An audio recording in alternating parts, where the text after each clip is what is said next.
प्रतिष्ठित राजा।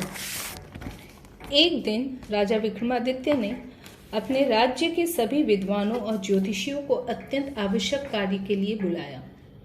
उन सभी के आ जाने पर राजा ने कहा, हे विद्वान गुरुओं, कल रात मुझे एक विचित्र स्वप्न आया।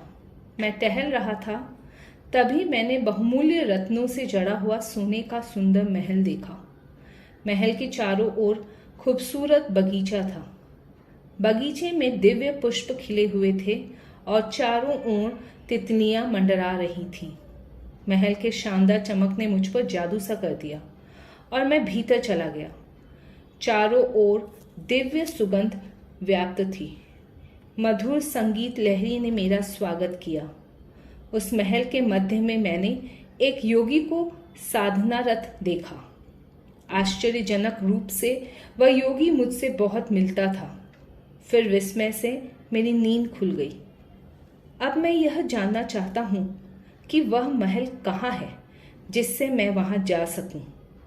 सभी ज्योतिषी तथा विद्वान इस विषय में आपस में चर्चा करने लगे। अंततः उनके प्रमुख ने कहा, हे राजन, जहाँ तक आपके स्वप्न की व्याख्या का प्रश्न है, तो ऐसा महल तो धरती पर नहीं है, अर्थात इसे स्वर्ग में होना चाहिए। संभवतः इंद्र का महल हो। आप वहां जा सकते हैं, किंतु उसके लिए पहले आपको 2 पुण्य कार्य करने होंगे और ईश्वर का नाम जपते हुए ध्यान पूर्वक साधना करनी होगी। तब आप वहां पहुंच जाएंगे। उसी रात राजा ने उस दिव्य स्थान पर पहुंचने का निर्णय किया। राजपुरोहित को अपने साथ लेकर साधारण वस्त्र धारण कर ईश्वर का नाम भजते हुए राजा अपनी यात्रा पर चल दिए। मार्ग में उन्हें फूट फूट कर रोती हुई एक स्त्री मिली। राजा ने उससे पूछा, हे माता, आपके दुख का क्या कारण है? स्त्री ने कहा, मैंने अपने पुत्र को लकड़ियां लाने भेजा था। मुझे छोड़कर गए हुए उसे काफी देर हो गई। मुझे उसके लिए भय लग रहा है। कहीं किसी जंगली जानवर ने तो उसे नहीं मार डाला। मैं उसे ढूंढने भी नहीं जा सकती। राजा ने उसे आश्वस्त करते हुए कहा, माता, आप चिंता न करें, मैं जाकर उसे ढूंढता हूँ। राजा और राजपुरोहित वृद्धा के पुत्र को ढूंढते हुए बीहड़ वन में गए।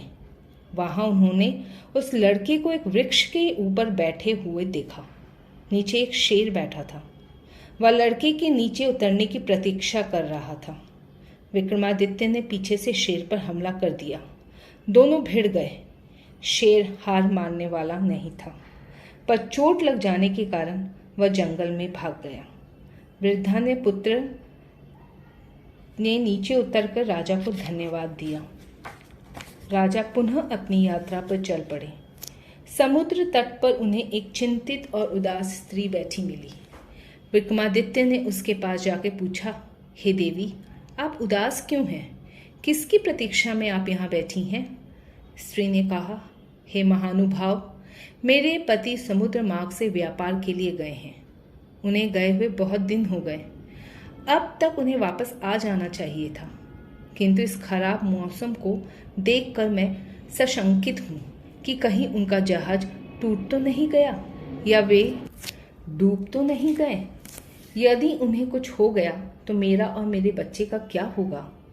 विष्णु भगवान का दिया हुआ शंख राजा विक्रमादित्य ने निकाला और उसी स्त्री को देते हुए कहा, यह तुम्हारे पति के लिए है। समुद्र में यात्रा के समय जब भी कोई तूफान आए, तब वह इसे बजा दें। अब मैं तुम्हें दिखाता हूँ कि इसे बजाने से कैसे मौसम साफ हो जाएगा और तुम्हारा पति सकुशल यहाँ आ जाएगा। राजा ने शंख बजाया। तुरंत ही मौसम खुल गया और व्यापारी का जहाज किनारे आ गया। स्त्री की प्रसन्नता देखते ही बनती थी। उसने हृदय से राजा को कोटिश धन्यवाद दिया। राजा ने अपनी यात्रा जारी रखी। अचानक से आकाश बादलों से भर गया और उसमें से एक सफेद घोड़ा प्रकट हुआ।